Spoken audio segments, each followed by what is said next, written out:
On this lesson, we are going to see the structure of a project on Android and the different type of file that we can find on it. On Android Studio, please close these two windows, the activity and the view, so we can have more space free. Now, on the left-hand side, we have the project navigator. If we expand the app folder, is where our application file is going to be. This is on the top level. We don't need to worry about the other things on the top level because these are things generated by Android Studio that we are not going ever to modify. Okay, focus on the app folder. Starting on the first one, the build folder is automatically generated by Android. When we click on run and we launch our application, this folder is going to be generated, so we don't need to touch this one. The next one is libs, and we use this folder if we want to add a library to our application. What is a library? A library adds extra functionality to our application. It's a component which contains compressed code files inside. This means that you can use the library, you can use the code, but you can't modify it. You cannot see what is inside it. Okay. The next folder is the source folder. It's composed by main and by Android test. Please delete Android test because we are not interested in software testing at the moment. Okay, so in main we have Java and REST resources. Java is going to contain all our activities. Double click on the file, you will open it here. This is a Java file.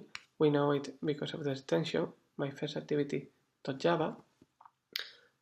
And in this case, it's a Java class. We can see the definition here, public class. So this is how a Java class looks like. We need to go deep into this, but for now, let's focus on the project structure. The next thing was the resource.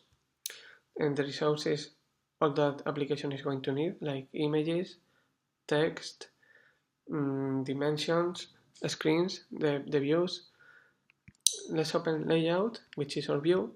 From now on, I'm going to use the word layout and I'm going to use view to call it properly.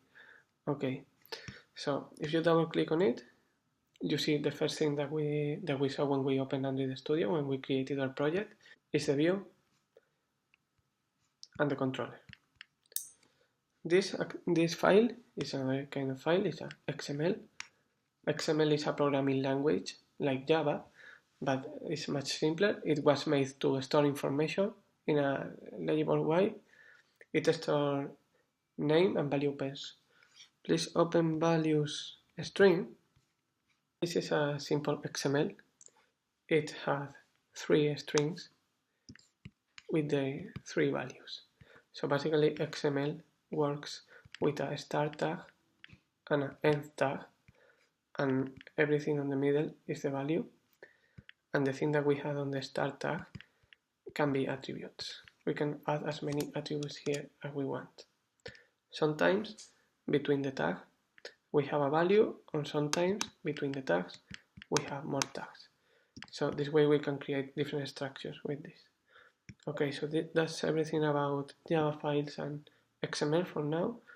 Next thing about the project structure, on the main and Java folder is the Android manifest, which is a file that describes our application, but we need to speak about this more deeply in the next lessons.